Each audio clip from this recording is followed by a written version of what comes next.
പടം എന്ന് പറയുന്നത് നമ്മളെ ഈ ഒരു ഇന്റർനാഷണൽ സിനിമ കണ്ടില്ലേ, ആ പ്രതീതിയാണ് പടം.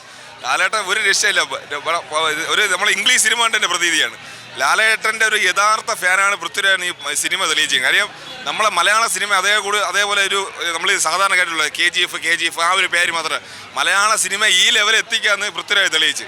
ലാലേട്ടനെ മാക്സിമം എങ്ങനെ ഉപയോഗിക്കാൻ പറ്റുമോ, ലാലേട്ടനൊക്കെ ഒന്ന് പറയാൻ രോമാഞ്ചമാണ്. ലാലേട്ടനൊക്കെ ഈ സ്ക്രീൻ പ്രസൻസ് ഇല്ലെന്ന് പറഞ്ഞാൽ ലാലേട്ടൻ പറഞ്ഞ സീനൊക്കെ എന്ന് പറഞ്ഞാൽ രോമാഞ്ചിഫിക്കേഷനാണ് മൊത്തം. ഒരു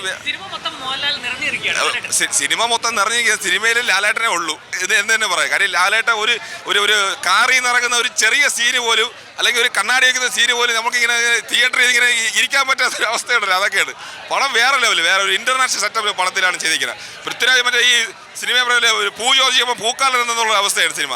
നമ്മളിപ്പം ലൂസിഫർ ഇറങ്ങി, എമ്പുരാന് വേണ്ടി ലൂസിഫർ ഇറങ്ങി അടുത്ത എമ്പുരാന് വെയിറ്റിംഗ് ആയിരുന്നു. എമ്പുരാൻ ഇറങ്ങി അടുത്ത L3ക്ക് വേണ്ടി നമ്മൾ വെയിറ്റിംഗ് ആണ്. ലാലേട്ടൻ വേറെ ലെവൽ, ലാലേട്ടൻ ലെവൽ എന്ന് പറയാൻ പോലെ അതിന്റെ അപ്പുറം.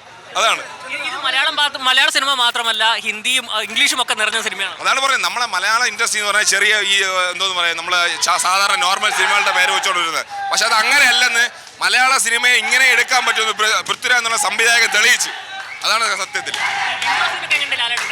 ഇൻട്രോ സീനാണ് പറഞ്ഞത്. ഇൻട്രോ സീൻ നമുക്ക് ഇരിക്കാൻ പറ്റില്ല, നമുക്ക് വേറെ ലെവല്. നമ്മളത് ഞാൻ പറയണത് ശരിയല്ല, അത് കാരണം അത് വന്ന് ലാലേട്ട വന്ന് ഇറങ്ങും. അത് എന്തിനാണെന്ന് പറയില്ല, അത് വന്ന് ഇറങ്ങും. അതൊക്കെ വേറെ ലെവലാണ്. തകർത്തു. സൂപ്പർ പടം ചേട്ടാ, സൂപ്പർ. ഇത് സൂപ്പർ എന്നല്ല, ഇതിന് പറയാൻ വാക്കുകളില്ല. ഇത് ചരിത്രത്തിലൊക്കെ സംഭവിക്കണ പറയുന്നത്. മലയാളത്തിൽ ഇനി ഇങ്ങനെ ഒരു പടമൊക്കെ L3 അത് തന്നെ വരണം. L3 തന്നെ വരണം. ഇത് മാരകം, തകർത്തു പൊളി. മൊത്തത്തിൽ ചേട്ടാ ബോളിവുഡ് അല്ല, ഇത് നമ്മുടെ സ്വന്തം മലയാളത്തിൻ്റെ സ്വന്തം പടമാണ്. ഇത് ബോളിവുഡ് അല്ലെങ്കിൽ KGF എന്നല്ല, ഇത് മലയാളത്തിൻ്റെ സ്വന്തം പടമാണ്. മലയാളത്തിൻ്റെ മാസമാണ്, മലയാളത്തിൻ്റെ തീപ്പൊരി പടമാണ് ഇത്. നമുക്ക് ഇത് വാക്കുകളിൽ ഇങ്ങനെ പറഞ്ഞത് തീർക്കാൻ പറ്റണില്ല. അത്രയ്ക്ക് വേണ്ടി സന്തോഷമുണ്ട്. കുറേ നാൾക്ക് ശേഷം ഇങ്ങനെ ഒരു എന്താ പറയട്ടെ, ഒരു ഫീല് നമുക്ക് കിട്ടിയാൽ സത്യം. ഹെവി സാധനം, നല്ല പടമാണ്. പടം എന്ന് വെച്ചാൽ മോഹൻലാലിൻ്റെ പടം വന്നാൽ അത് നമ്മുടെ സ്വന്തം മോഹൻലാലിൻ്റെ പടം കാണാണെങ്കിൽ ഫസ്റ്റ് ഷോ ഒന്നാമത്തെ ദിവസം തന്നെ പോയി കാണാം. അതാണ് അതിൻ്റെ ഫീലിങ്സ്. അത് സെറ്റാണ്. മാസ് എന്ന് വെച്ചാൽ മരണ മാസ്. കേൾക്കാൻ പറ്റൂല, അതിൻ്റെ അകത്ത് പറയാൻ പറ്റൂല. കൈയടിയുടെ മേളങ്ങളായിരിക്കും അന്ന്. കൊള്ളായിരുന്നു. ഇഷ്ടപ്പെട്ട എല്ലാ സീനും ഇഷ്ടപ്പെട്ടു. അടിപൊളിയാണ്. കൊള്ളാം. തീർച്ചയായിട്ടും സൂപ്പർ പടമായിരുന്നു. തകർത്തു. ലാലേട്ടൻ തകർത്തു. ഗംഭീര പെർഫോമൻസ്. പൃഥ്വിരാജിന്റെ നല്ല ഡയറക്ഷനിൽ ഗംഭീര പെർഫോമൻസ്. തീർച്ചയായിട്ടും വം വിജയമായിരിക്കും. തിയേറ്റർ സൂപ്പർ ആയിരിക്കും.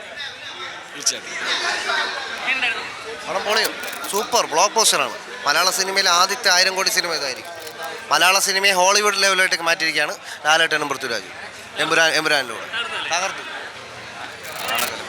പടം അടിപൊളി പടം.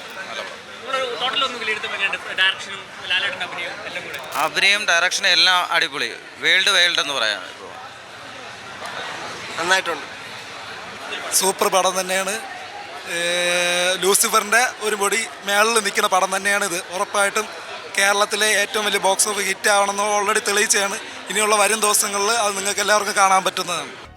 പുതിയ വാർത്തകളും വിശേഷങ്ങളും ഇനി വിരൽ തുമ്പിൽ. എല്ലാ ഡിജിറ്റൽ പ്ലാറ്റ്ഫോമുകളിലും ഇപ്പോൾ സീ മലയാളം ന്യൂസ് ലഭ്യം.